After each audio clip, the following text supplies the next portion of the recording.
होतं, पण थांबू शकत नव्हतं. ती त्या आजी शेजारी बसली. आजीने तिचा हातात हात घेतला. मी विचारलं, माधुरी, तू काही काम का करत नाहीस ग? करायचं होतं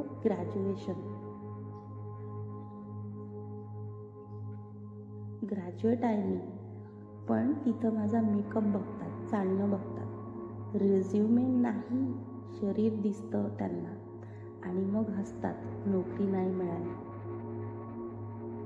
म्हणून भीक मागणं पत्करलं, पण आत्मसन्मान नाही गमावला.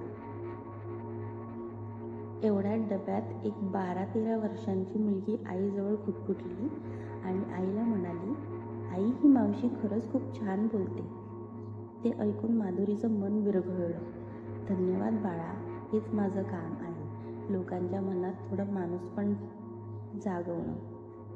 लोकल दादरला आली. ती उठली. तिच्या डोळ्यात एक आशा होती की आजच्या डब्यात तिला माणूस म्हणून ओळख मिळाली. ती निघणार होती, पण थांबून म्हणाली, माझ्याजवळ पैसे मागायला आले नाही, फक्त एवढंच मागते, तुमच्या वेळी अशी कुणी भेटली तर तिला अरे ए म्हणायच्या ऐवजी तिचं नाव विचारायचं आणि तिच्या डोळ्यात एकदा डोकवायचं.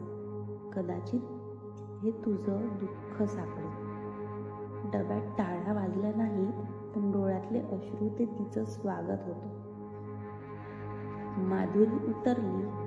ती गेली, पण तिचं अस्तित्व त्या डब्यात शिल्लक राहिलं. माधुरी उतरून गेली, पण ती शांतता ती डब्यात अजून होती.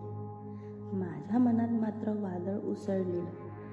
तिच्या शब्दांनी काहीतरी हलवलं होतं की जे वर्षानुवर्ष बंद दरवाजामागे दडलेलं होतं. त्या दिवसानंतर मला ती आठवायची रोज, प्रत्येक प्रवासात. कधी दादर स्टेशनवर, कधी चर्चगेटच्या फुटओव्हर ब्रिजवर ती दिसायची, आणि मी तिच्यापाशी जायचं धाडस मात्र कधीच करू शकले नव्हते. एक दिवस अचानक मी चर्चगेटच्या बाहेर एका कोपऱ्यावर तिला पाहिलं. ती एक छोटंसं पोस्टर लावत होती, हिजडा नाही, माणूस आहे. त्यात तिच्या हातांनी रंगवलेली एक छोट्याशा मुलीची आकृती होती आणि खालचं वाक्य होतं, माझं अस्तित्व नाकारणं सोपं आहे, पण माझ्या भावना नाही. मी त्या दिवशी थांबले. तिला हळूच आवाज दिला, माधुरी. ती हसून माझ्याकडे बघितलं. तिने. कशी वाटली गोष्ट सांगा.